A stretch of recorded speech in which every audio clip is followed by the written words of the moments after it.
Hi friends, welcome to our channel. ఇవాళ ఎందుకో నాకు ఫ్రూట్ కస్టర్డ్ తినాలనిపించింది ఫ్రెండ్స్. ఎలాగో చేస్తున్నాను కదా! మీతో కూడా ఈ రెసిపీ షేర్ చేసుకుందాం అన్నట్టుగా అయితే చిన్న వీడియో అయితే తీస్తున్నాను. ఇక్కడైతే మనం ఏమేమి కావాలో చూసేద్దాం ఫ్రూట్ కస్టర్డ్‌కి. ఇక్కడైతే హాఫ్ లీటర్ కన్నా ఎక్కువనే అండి పాలు. ముప్పావు లీటర్ ఉంటాయి. వీటిని బాగా మరిగించుకున్నాను. అలానే కొన్ని పాలు తీసుకొని పక్కన పెట్టుకొని ఇందులోకి ఫ్రూట్ కస్టర్డ్ పౌడర్ అండి 2 స్పూన్‌లయితే తీసుకుంటున్నాను. అంటే హాఫ్ లీటర్ కన్నా కొన్ని ఎక్కువనే అనమాట. 2 స్పూన్‌లయితే సరిపోతుంది. అదే లీటర్ పాలైతే మీరు దగ్గర దగ్గర 3 లేదంటే 2:30 అన్ని వేసుకోండి స్పూన్లు. ఈ ఈ సైజు స్పూన్ తోటి. ఇదొచ్చేసి వెనిల్లా ఫ్లేవర్ తీసుకున్నానండి నేను. వీటిని బాగా ఉండలు లేకుండా కలిపేసి ఇప్పుడు మరుగుతున్న పాలల్లో అయితే ఈ మిశ్రమాన్ని వేసేద్దాం.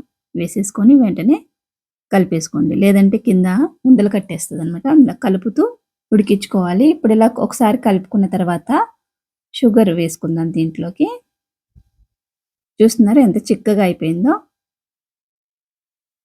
మరి ఇంకా చిక్కగా కావాలంటే మీరు ఇంకొంచెం పౌడర్ కూడా యాడ్ చేసుకోవచ్చండి. ఎందుకంటే మళ్ళా మనం చల్లారిన తర్వాత ఫ్రిడ్జ్‌లో పెట్టినాక కొంచెం గట్టిగా అయిపోద్దనమాట. అందుకనేసి నేను వేసిన పౌడర్ అయితే దీనికి సరిపోయింది. ముప్పావు లీటర్ పాలకి 2 స్పూన్ల పౌడర్. ఇప్పుడొచ్చేసి మీరు ఎంతైతే స్వీట్ తింటారో అంత పంచదార అయితే వేసుకున్నాను నేను ఇందులో.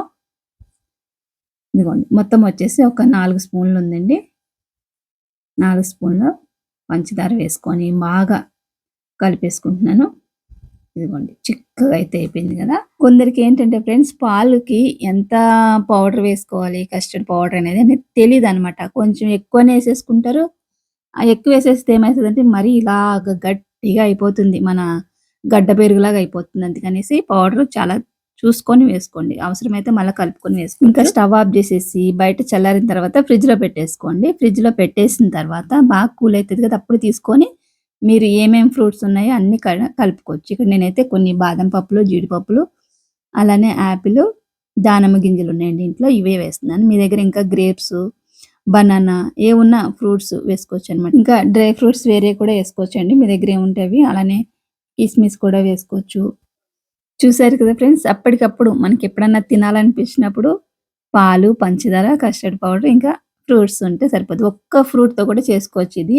ఇన్ని ఫ్రూట్సే ఉండాలని ఏం లేదు. ఒక బనానా ఉన్నా చేసుకోవచ్చు, యాపిల్ ఉన్నా చేసుకోవచ్చు, దానిమ్మ గింజలు ఒక్క ఫ్రూట్‌తో కూడా చేసుకోవచ్చండి. చాలా బావుంటది. తినాలనిపించినప్పుడు అప్పటికప్పుడు ఇలా కలిపేసుకున్న తర్వాత మళ్ళొకసారి ఫ్రిడ్జ్‌లో పెట్టుకోండి. ఫ్రిడ్జ్‌లో పెట్టుకొని చల్లగా అయిన తర్వాత తింటే సూపర్ ఉంటదండి. ఎప్పుడంటే అప్పుడు తినొచ్చనమాట ఇది. ఇంక ఇది తినడానికి సమ్మరే ఉండాలని ఏం లేదండి. ఏ కాలంలోనే తినొచ్చు. కానీ కూలింగ్ పడనోళ్ళు మాత్రం కొంచెం తక్కువ కూలింగ్ పెట్టుకొని తినండి. ఓకే ఫ్రెండ్స్, వీడియో నచ్చితే లైక్ చేయండి. Thanks for watching. By by.